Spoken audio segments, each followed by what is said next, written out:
Thank you for tuning in to Ski Town Street Cred on YouTube. I've got a very special guest for you today. My name is Rayray, and I'd like to introduce to you the one and only Francois Delawawa. Francois, thank you for being on the show today. You must have a busy schedule. Oh, please, just call me Francois. Francois Delawawa is not only an amazing artist, but practically a household name, with award-winning B movies such as Not So Home Alone and Not So Home Alone 2, Lost in New Jersey. How long have you been directing and producing films? Well, I've been directing and producing films since I was a wee little laddie.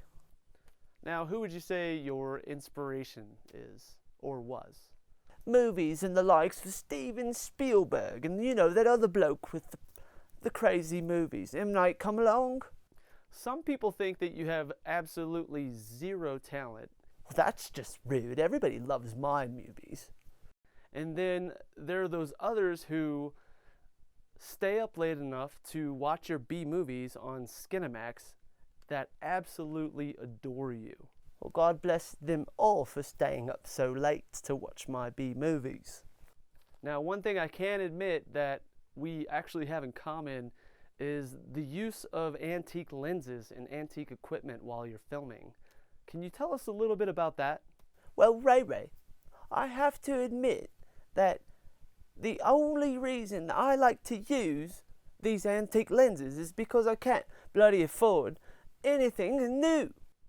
As we speak, I'm using a Super Takumar Asahi Pentax 50mm 1.4 lens, and it gives off this amazing color that you only get because there's therium inside of the lens. And therium is a radioactive property that over time has changed the sheen and the color of the lens to kind of a yellowing, which is very unique. So I feel you on that one.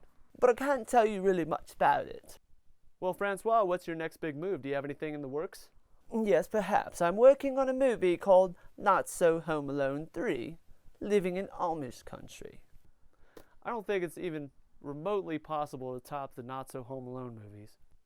I heard that one time you had such a low budget that the gasoline on your generators went out when you're filming in the middle of nowhere.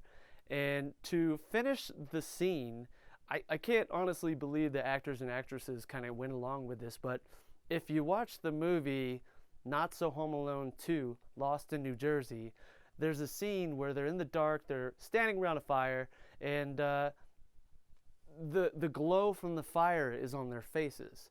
What most folks don't even know is that the generators went out and they had to utilize flashlights like this on the faces of the actors and actresses to make it look like they're standing in front of the fire.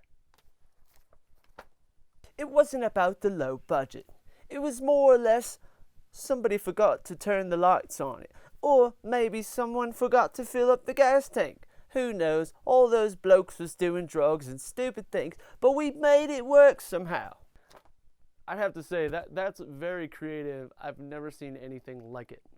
And I'll tell you, it topped the charts as the #1 B movie of all time.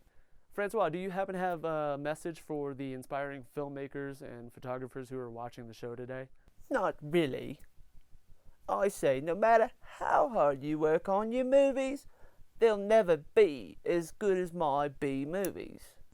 Well, folks, I guess that about wraps it up for today's show. Stay tuned for a sneak peek of Dawson's Creek's Return to the High School Drama. I love those blokes on Dawson's Creeks.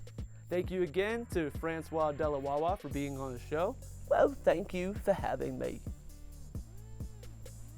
Thank you for tuning in to Ski Town Street Cred. Cut. Check, Francois, baby. Okay.